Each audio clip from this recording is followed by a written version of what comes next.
আসসালামু আলাইকুম। আপনারা অনেকেই কমেন্ট করেন যে কবুতরের মাংস ভুনা করলে কবুতরের মাংসটা খেতে মজা লাগে না, কবুতরের মাংস থেকে একটা বাজে স্মেল পাওয়া যায়। তো তাদের জন্য আজকে এই রেসিপিটা। আপনারা যদি আমার মতনই এই রেসিপিটা হুবহু ফলো করেন তাহলে আপনাদের মাংস রান্নাটাও অনেকটা ইয়াম্মি হবে। এবং দেখতে পাচ্ছেন যে এই ভুনাটার ঝোলটা কতটা ঘন এবং কি সুন্দর। তো চলুন আমরা রেসিপিতে চলে যাই। তো একটু বাটা মশলা করে নিয়েছি।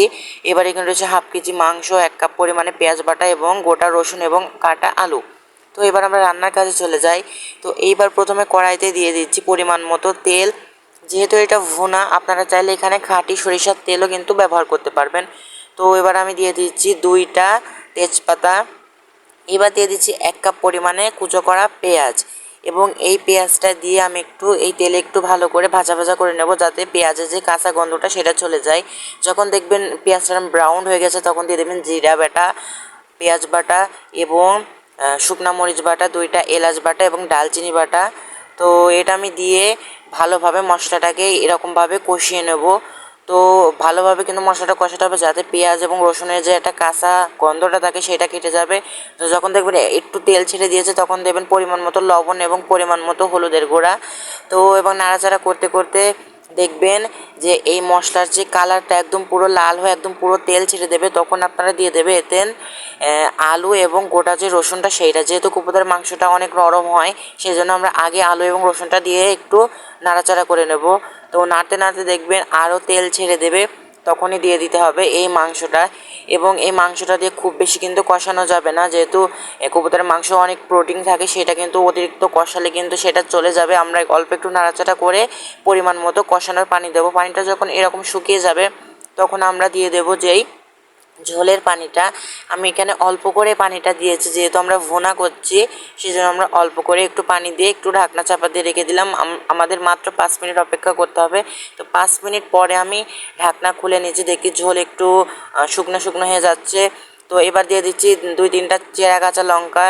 শেষের দিকে দিয়ে দিলাম একটু কাঁচা লঙ্কার যেই স্মেলটা মাংসের ভিতরে ঢুকে যাবে। তো এবার আমি ঢাকনা চাপা দিয়ে দিচ্ছি।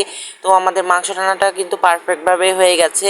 এবার আমরা চুলা থেকে নামিয়ে একটা প্লেটে ডেকোরেশন করব। তো আপনারা দেখতে পাচ্ছেন যে কত সুন্দর রং এসেছে, তার উপরে খুব সুন্দর তেল তেল হয়ে গেছে। দেখে মনে হচ্ছে অনেক ঝোল রয়েছে, কিন্তু এটা আস্তে আস্তে কিন্তু টেনে আসবে, একটু একদম ভুনা হয়ে যাবে। তো আমি একটা পাত্রে পরিবেশন করে আপনাদের দেখাচ্ছি। দেখুন কত সুন্দর হয়েছে আমাদের ভুনাটা, আর এই ঝোলটা খুবই কিন্তু ঘন হয়েছে। তো এই রকমভাবে যদি আপনারা কবুতরের মাংস ভুনা করেন তো এই মাংসটা খেতে অনেকটা মজা লাগবে, একদম ফাটাফাটি ব্যাপার।